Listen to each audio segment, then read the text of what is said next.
Today's guest is someone who has been helping organizations elevate their customer experience from functional to phenomenal.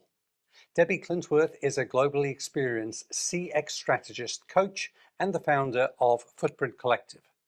Over the past 25 years, she's worked across New Zealand, Australia, the USA, and South Africa, partnering with blue chip brands to lead award-winning loyalty program, redesign customer journeys, and transform contact centers into engines of growth, all through a human-centered lens. Debbie's superpower lies in aligning people, purpose, and strategy, helping businesses create customer experiences that are not only memorable, but measurable. I'm thrilled to welcome her to the show. Welcome to the Kiwi CX Collective, Debbie Clintworth.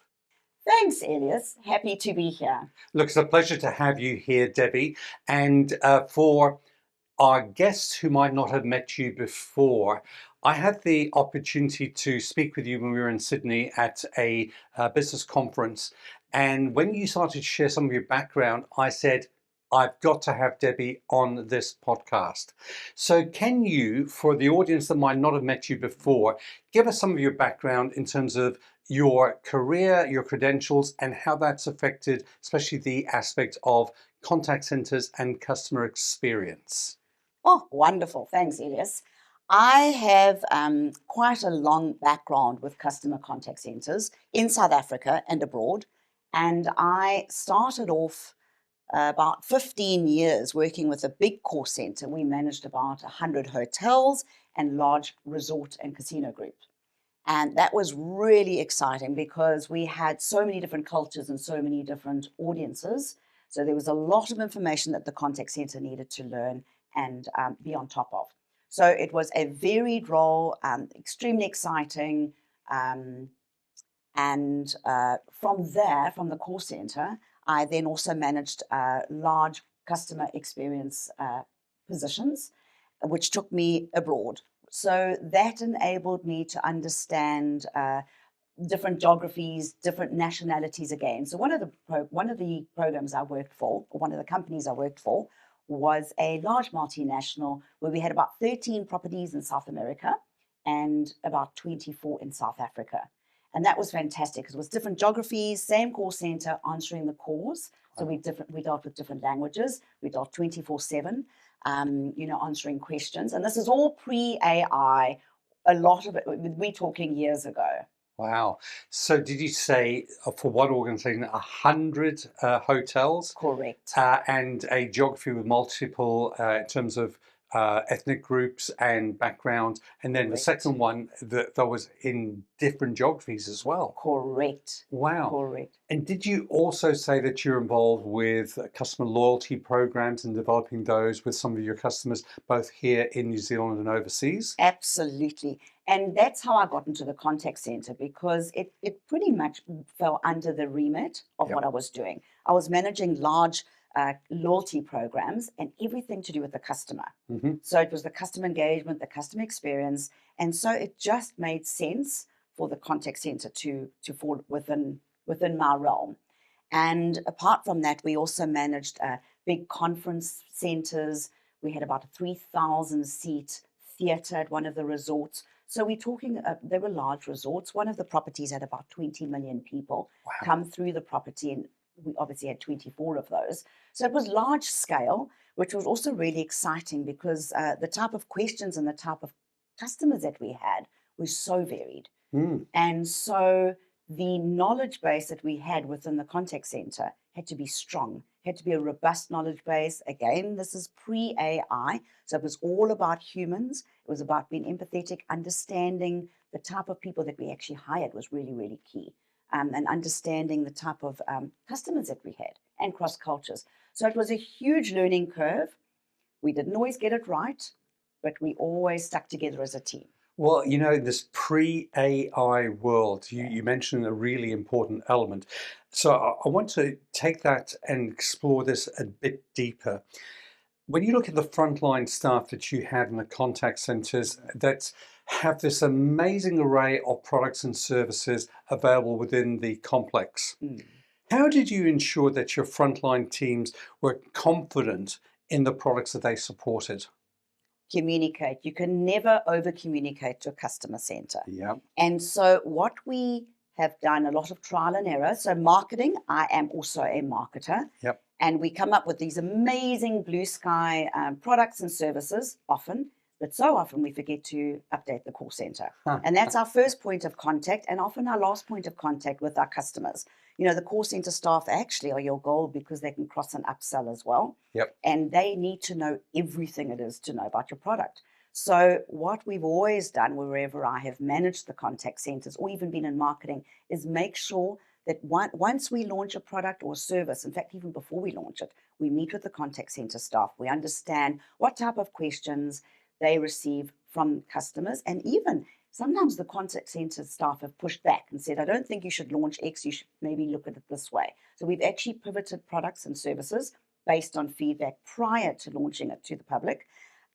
So yes, you can never over communicate, and you listen and listen and listen again and ask questions. So we've learned that the contact center staff are absolutely pivotal to any business. You know, it's really not a cost center, it's actually a growth revenue center. That is so encouraging to hear. It's not a cost center, it's growth revenue. I think contact centers can be that interface in the front line. They're the coal face between your customers and your organization. Yes. I'm just so encouraged to hear you say that you gave them a voice, Yes. allowed them to communicate in what often is seen as siloed environments. Absolutely. Yes. When you look at that from a leadership perspective, what did you do that empowered your team to lead more effectively, considering that there might be a relatively small number of people in the general size of the organization, yet so pivotal with the communication back with your customers? Absolutely key. So what we do is we do daily stand-ups, Mm-hmm. no matter what. So you know the daily whips that you often find, agencies get it right. So daily stand-ups where we spoke about the challenges. So any challenging calls that came through the day before that anyone had, and actually before anyone answered, well, before as a leader, I would say let's look at this. I would get the team members to give input and feedback because again, in case they've got a problem solve. So empowerment. So ensure that the team always felt empowered, and then obviously we're accountable because often you're not given both of those, and you need to be accountable for what you've done. So or how you've assisted a customer because you actually are the front face, as we said earlier, for a product or service or for the business. And with that, so the team actually have bought in. So we have a vision, and the team need to buy into the product that they are servicing. They've got to be passionate about the product that they're servicing, and they've got to understand, and they've got to understand the importance of the product. Not only that, but also understand everything is to know about the product or the service. So we've always empowered the team with the knowledge, a great knowledge-based solution. That they've always a system that they've always had frequently asked questions, etc. So daily stand-ups absolutely extremely important. There was a mandate where we literally and the team loved it because they learned from each other. You know, we would sit and we'd laugh and we go, oh my goodness, we had this type of question, or how would you deal with that type of answer? So it was a collaborative experience, and the fact that the team were actually asked, they just loved that because they know what the questions the customers are asking. You know, so often people just think of the call center sort of the back room staff, and they just there to answer complaints, etc., etc. But no, it's so key that they feel part of marketing. They understand what the product set is, or as I said, the service that they're selling, and they actually know everything it is to know about the product. Absolutely key. So you talked about knowledge base being a large integral part of that activity. Yes. Today, obviously, we're seeing the growth of AI. We're seeing how that's being used to then segment the information, pass it on to the agents, even live during a call. These were technologies that might not have been available, you know, when you were working in South Africa a number of years ago. Because you've been in New Zealand since 2010? Since 2017. 2017, my apologies for that. Yeah. So it's nice to understand how we did it then, and now there's changes.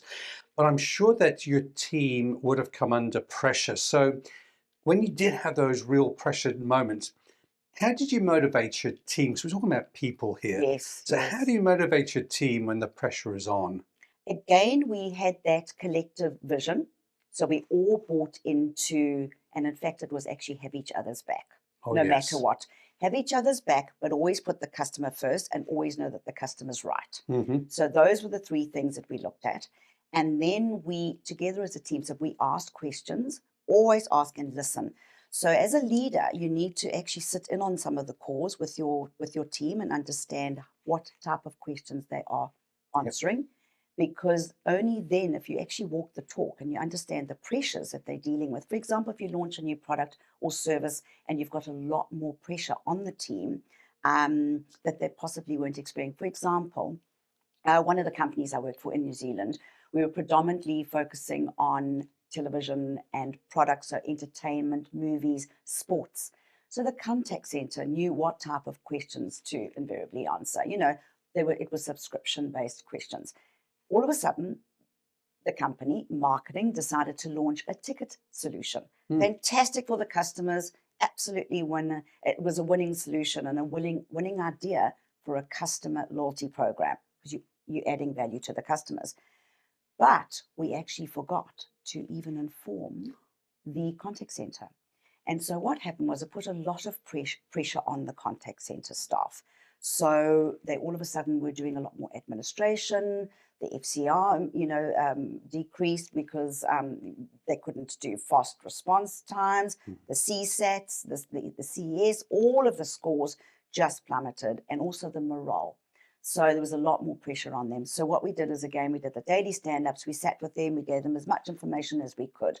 And also a lot of the hype, I think you ring bells, if people have a wonderful customer experience and they actually share it. So we had teams versus teams and different pods talking about their wonderful experiences. So we often turned the problems and challenges into a happy and a solution, because again, different teams would say, well, this is how we would deal with it. Yep. So we actually created a wonderful team environment because we had each other's backs. So there was no such thing as an unhappy or a disgruntled contact center staff, because they knew that they were empowered and they were absolutely key to the business. So that brings me probably two questions. I might merge them Yes. into one. First of all, it's about how do you build and maintain a strong team culture? And then when you're looking at that, but you got this change and there's Mm. resistance, I think, often to change. Yes. What did you learn from having change, but developing that team culture to cope with change? Again, it's got to be communication. So I think as a leader of a contact center, you've got to have empathy, you've got to listen, you've got to ask the questions and make the team feel that in fact, they've got to know that you've got their back. Hmm. So they're not just sitting at the back of an office somewhere answering queries, answering calls, and it's all just product, product, product, product. They've got to realize again that they're empowered and that they are actually offering a service.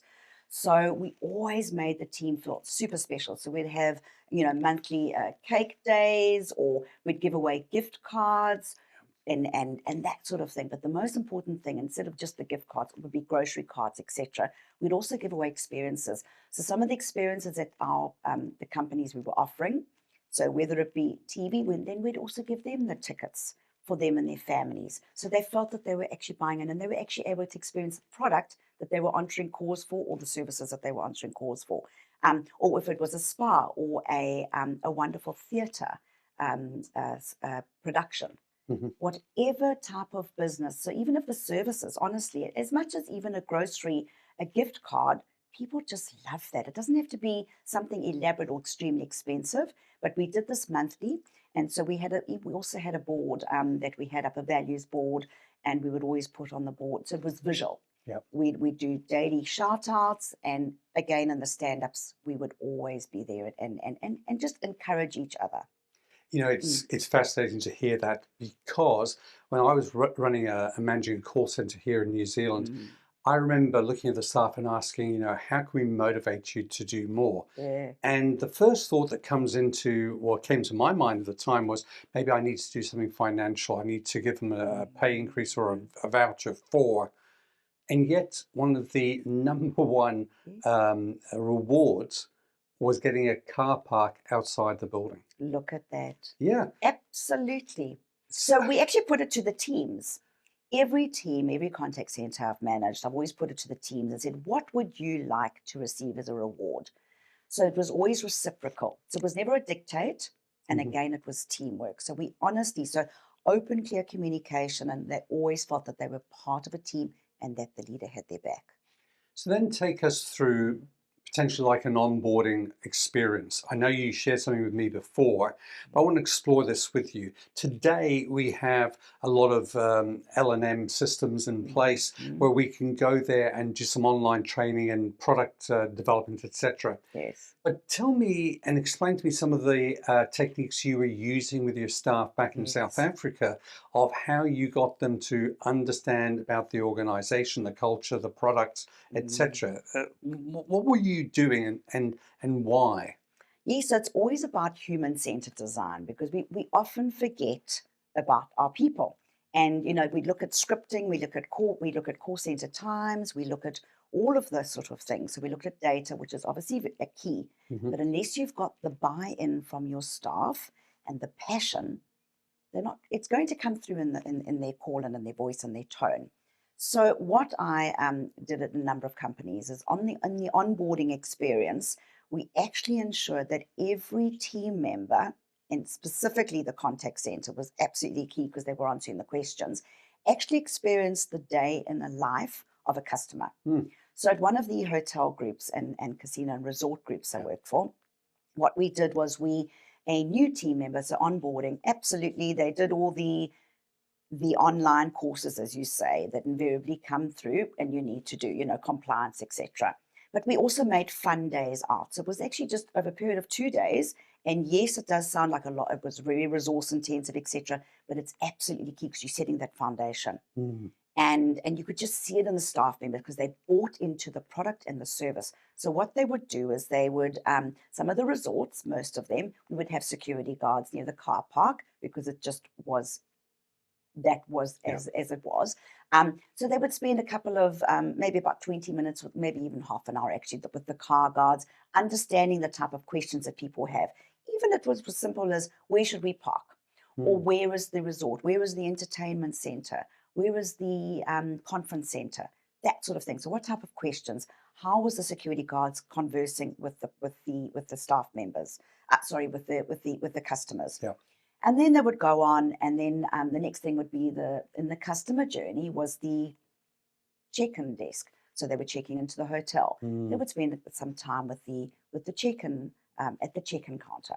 What type of questions were the customers being asked, etc., and vice versa. So then they got a good understanding from, again, the customer perspective.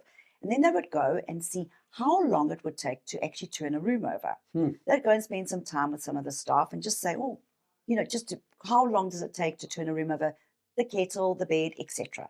And then they would go and spend some time, just a very short, brief moment in the kitchen with the chef, maybe go and ice a cupcake, but understand the processes of the back end of a restaurant and how all of that worked. And then also go and watch waiters. They wouldn't go and waiter because that wasn't their staff, but we'd just get a table for them. They'd go and understand what or how would the waiters converse, etc. Because at the end of the day, we all just cogs in a bigger wheel. And the call center are our most important key people. So somebody listening to this might Yes. turn around and say, wow, Debbie, that is a big investment of time, and Yes. time is money, Yes. and we can't really afford to take our people and put them into all these other roles and put them through. How would you counter somebody who came up to you and said that? And why would you insist, if you had to do it again, that you Yes. do the same thing?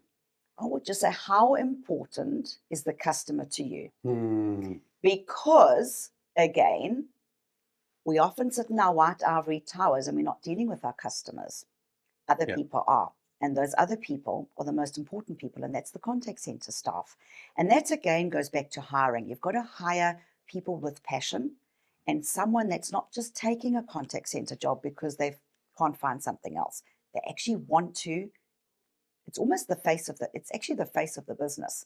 So they've also got to have a yearning for knowledge, because what we would always do is make sure, because also try and take people out of their comfort zones, because if you've got a company that offers various services, sometimes it's really key to make sure that you marry the right type of personality with the service, as you know. But what we do is actually take people out of their comfort zones and go, no, you always should have 2 or 3 people that are able to sit in your place if something had to happen to you. So, no, we need you to learn all the services over a period of a month or so, because we'd rotate staff. And then you'd find there wouldn't be, fatigue, or because also if you're answering the same questions, same type of questions or similar about the same service, you can get call fatigue. And then your passion also wanes. But if you are answering a varied,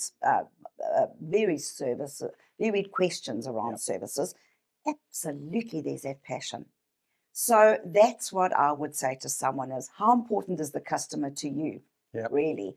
And absolutely, it doesn't have to. I mean, we did take it out the norm because it was such a key important thing. We took 2 large companies that had 2, and they merged, and 2 completely different call centers, 2 IVRs, 4 different languages. We even had, we dealt with quite a few other things.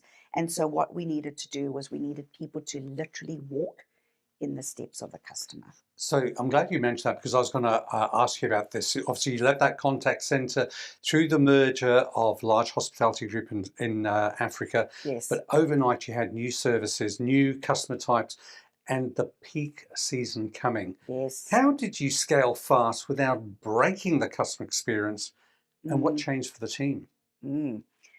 So with the upcoming peak season, it's busy time anyway, in the hospitality and tourism and casino and big resorts. It's busy anyway. So often we find a little bit of a fatigue. So around about October, November, we'd always do some fun, games, or bring out a table tennis table in the contact center area just to get the energy up. But obviously with the merging of 2 companies, we knew we had to quickly make sure that everything was in place. So what we did is we focused on the must-haves and we left the nice-to-haves. We started looking at daily priorities. So as a team with both contact centers, we all came together, and again, we co-created, what are we going to do? What type of questions do you get? Because bringing in 2 different companies, we had different types of culture. We had 2 different cultures. We had one company had legacy systems. The other one had great modern knowledge base. So again, it was exciting for the company that had the old legacy systems all of a sudden to have something new, and obviously the company that had great systems, and now you're taking on all the legacy systems. So it was interesting. We did have some pushback, obviously, because we're human, pushback from some of the staff because it was now additional workload, and they had to quickly pivot and learn all about the other products and services. So what we did is we upped the daily stand-ups. We created them to be, instead of 10 minutes, maybe 15 minutes. We all got together and we did quick, fast learnings. We spoke about the quick challenges, the quick opportunities, and then we also made sure that we always fed back. So we fed back, we closed the loop, and we had a shared knowledge base. So we created one shared system where people literally put in the frequently asked questions. We gave as much training and feedback to the teams as we could. We also then created 15-minute co-training sessions. So we had the teams meet, and they would just talk about their the best services and products, etc., within the teams. So we didn't necessarily expend money and bring people from the outside, because this is our contact center. They know what customers wanting. They know what the customers' pain points are. And so we made it at the focus completely on the team. We said, you are the most fantastic team in the business. Forget about marketing, forget about IT, HR, everyone right now. You know what our customers need. We're going into a peak season. What do they need? Share and tell us. So it was absolute wonderful collaboration. And the ones that, the staff that were maybe laggards and whatnot and didn't want to change, quickly onboarded because what we did is we spent a lot more time with them. Yeah. So we checked in with them more than we would normally.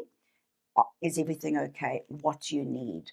What can we do as a company to make your life as simple as possible? Because you know everything there is to know about the customer. What feedback can we give you, etc. We obviously didn't have time to do what I mentioned earlier with the whole onboarding because that was different. They were already onboarded, and honestly, our scores within the 6 weeks were really successful. Yeah. Yeah. Yeah. The word that comes to mind when I hear you share that is empowerment. Yes, Because absolutely. we need to empower people. We need to help them, as we said before, to give them a voice that they can Yes. be heard within the organization. Mm, If you look at the audience that we have for this podcast, traditionally they're contact center leaders, but they're also CX leaders. And right. we've called this podcast the Kiwi CX Collective Podcast. From a CX or customer experience perspective, tell us what you see as customer experience and how that affects not only the contact center, but other elements of the business. Right. Well, the customer is everything. So without a customer, we have no business. Hmm. But we also have to realize that we can't just script everything because we have to expect the unexpected with the customer. And I think with any CX position, whether it be the contact center or marketing, etc., you've got to be able to pivot. You've got to be agile. You've got to look at your systems. You've got systems, absolutely. You've got compliance. You look at your customer outcomes. You look at everything. But again, you need to pivot because the unexpected, it's the customer. And there's also obviously your competitors. So again, you always need to up your game. You need to always know what is out there. You need to know because it's all about share of the wallet. So the customer might be your customer one day, but they might be someone else's the next day. So I think being able to upsell your products, again, it's empowering your contact center, being able to upsell and cross sell, because the problem that we often look at is the time on the call. And absolutely, we need to look at that and the FCR, etc., and the CSAT. We have to look at that, but we also need to look at your, I call it the, the E-net promoter Yeah. score, because you have to look at that. It's your team. And it really is a good pulse indicator as to the loyalty of your staff. So are your staff going to push your services, because they are, like I said, your salespeople. Yeah. And so I think everything customer experience is, it all starts with the staff. It starts inside out. So if your staff are aligned, if all of your staff, no matter what division they are in, they've got to understand your products and they've got to be passionate about your products. And if they don't understand your products, then they can't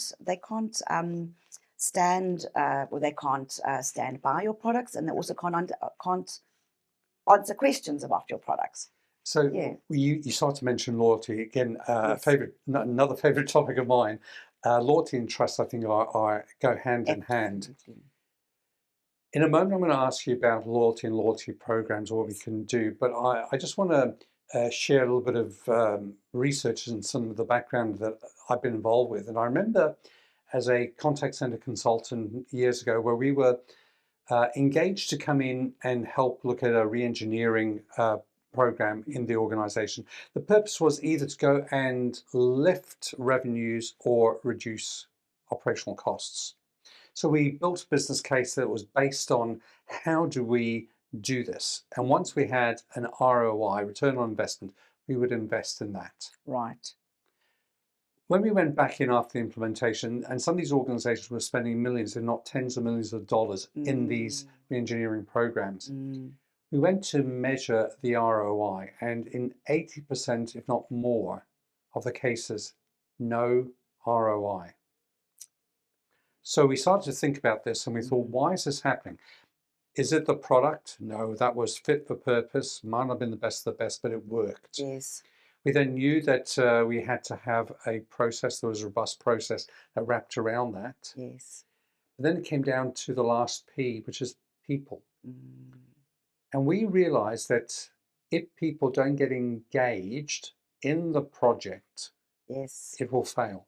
If they don't believe in the absolutely. leader who's leading it, Absolutely. they will become what I termed corporate terrorists. Yes. These are people who not only are disengaged, so when you disengage, think of paddling your waka one way, they're paddling Yes. the other direction. Mm. But those that are actively disengaged are drilling holes in the hull trying to sink the Yes. waka. So from a loyalty perspective, what did you find Mm. helps, number one, the staff become more loyal? And number two, how do you then translate that into your customer base to look at Mm. loyalty within the customer base? This is so important. I mean, as you've just outlined, there's nothing wrong with the systems or the product, but it's the people. Yeah. So, again, if you have a vision that your people have literally bought into, is absolutely key, because so often you will see customer first in people's visions, in companies' vision Mhm. statements, but actually, yes, it is ROI in the room, absolutely important, but without your customers, you don't have a business. Correct. And your customers, and we both customers as well of many, many services and products, but we don't mind spending a little bit extra and paying a bit more if we know that the after sales service is really good. Mm. Um, and so what we did is we spent a lot of time focusing on our staff. And again, I mentioned empowerment, but listening. So listening and asking questions and having an open door policy. It's absolutely key, because again, so many people, and I've done it myself, I'm in marketing. We launch these amazing products and services, but we either forget to update our contact center staff, or we forget to update them, or we forget to provide them with all the information that they need. Mm. So that's absolutely key, is for the staff to feel that they are part of the business, that they are actually our marketers. So they're not just sitting behind a desk answering calls. They actually are the life and blood of the business. They are answering, they're often the first point of contact, the last point of contact with the customer. And again, that's what AI can never replace, is your empathy and understanding, and a core agent as well will actually know whether you're speaking to possibly an older person, a younger person. So if it's a type of product that you are selling, how do you change that conversation? AI will give you all the insights and that wonderful thing, but you need that empathy. So as a leader and as a business, you need to look at all of this with your contact center, and you just need to give them as much information, but also make it fun. So make it fun, and let them understand that they can ask questions, they can put their hands up and go, I don't know enough about this product. Or I seem to be getting a lot of the same type of queries from customers, which means marketing. We don't have enough information on the website, possibly. We don't have enough information in our guides. We don't have enough information in our product or in the boxes, or out there in our advertising. So that's another key thing that companies should be doing, is always going back to the contact center, not just this is what we're launching, Mm. but actually checking in with them daily. So every business, and managing various loyalty programs around the world, I've actually met with the contact center daily. What type of questions did you get yesterday? Did you get the same type of questions? What type of challenges, what type of problems are people asking? Because no customer is going to phone it, well, very few. This product was absolutely wonderful. Thank you for that. It's always going to be it's a difficult position to have as a contact center, because invariably someone's only going to see you, as they do like a doctor, when there's a problem Yeah. or they've got a query. So marketing need to understand that, and need to always check in with the contact center and say, how's it going? What Mm. type of questions? So you mentioned so many times from the beginning all the way through to now, Yes, communication is key, and we absolutely. have to constantly go back and review, refine, Yes. update, and acknowledge the knowledge base that our contact center staff will give us. And I think when you look at loyalty and loyalty programs, we're seeing AI come in more and more. So Yes. number one, our customers are using AI before they even come to us. Right. Number two, and I heard somebody recently share that they said AI is not going to take away jobs, No. but every job's going to come with AI. So Yes. we're going to have AI, and the contact center is a good example of being used and deployed in there, but AI does not offer empathy. Not at all. No. I say AI is there, but it actually just amplifies um, everything for a contact center. So as you said, it gives you it gives you stats, can help 24/7, but it doesn't give you that empathy.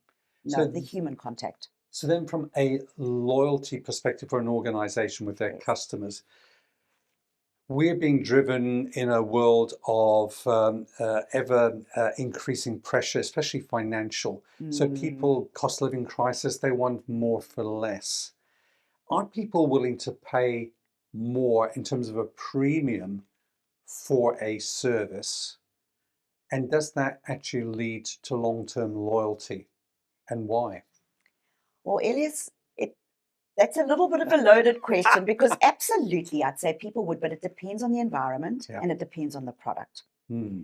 I think if it's something that you can, like fast moving FMCG, no, not necessarily. But if you wanting to spend a little bit more on a product and a car, for example, and you wanting that after sales service, absolutely key.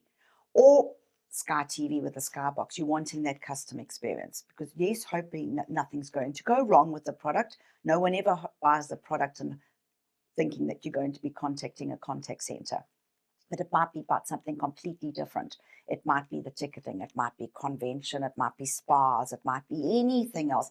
Banking is, anything else.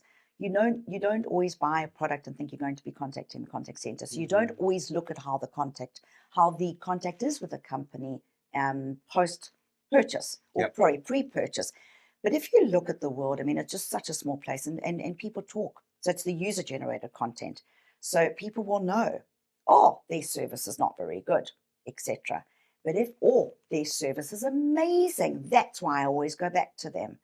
And I think if people are, especially I think since the post-COVID days, a lot more people are a bit more pickier about what they purchase, and they definitely look at the post purchase cycle, and Yep. if they have problems, because it's easy to see, and we know what companies are really good and loyal and that have great customer. They're loyal to their customers, Yep. and vice versa, and have great customer experience. And you kind of think you know them, and you expect that of them. I think today, if you look at customer feedback, Yeah, if you don't have a Reddit account or monitoring Reddit, that can be a real danger for an organization because they can correct, go so viral so correct, quickly with negative as well as positive feedback. correct. And social media has accelerated this post-COVID. It's like throwing fuel on the fire Yes. to just gasoline, just ignite that and get it going. Mm. We've got to be careful. We've got to monitor this. I think we're now in this omni-channel environment where people Mm. are connecting with us on social media platforms across voice and web technologies, etc. Correct. So if you were to offer some advice to somebody looking at that customer experience, what Mm. would you turn around and offer as a one piece of advice? Listen and look at what people are saying out there. So actually every single day, don't just look at your customer. Don't just look at your product, because again, it's share of the wallet. Could be your customer today, they could be gone tomorrow. So if you are, for example, in a space of selling hotel rooms, don't just look at customers that would invariably visit a hotel. Look at, well, what other restaurants are in the area? What else is coming? Because though you might lose your customer to them. For example, even if restaurants, if you look at restaurants in the CBD, how well are they doing compared to a sea view? Mm. Are people still visiting them? What are all the other environmental factors? So I think you've got to be aware. You can't be complacent. So complacency, you've got to really be very careful, and don't ever assume that your customer is going to be loyal. Because as you mentioned, financially, and look at the economy, not everyone's loyal. They often say, if you want loyalty, buy a dog. which is, the old, but honestly, and again, people speak. And as you said, the omni channel. So I think be aware and just, it's also understanding that, like I said, we're both customers of various products and services. It's not always the high ticket things that you have to offer your customers. Mm, Just be aware of just the little things. It's how you make them feel. yeah. And that's what we always say. People always remember you for how you make them feel. So it might even be the tone. The tone of your customer experience agents, maybe just a softer tone, or just understanding the voice of the customer. Yeah. Yeah. I've been taking tons of notes as we've been Yes. chatting. I'm going to bring us to a close shortly. You said, look and listen. You've got to communicate. There are silos, but you've got daily stand up, you've got Mm, challenges, your customers first, and they're right. But it's human centered design. yes. And if you look at this, I think it's been fascinating to hear you talk about this. So, if I can ask you for a final thought, what do you hope listeners take away from this episode? I think to realize how important the contact center is, to be empathetic, like I said, to expect the unexpected.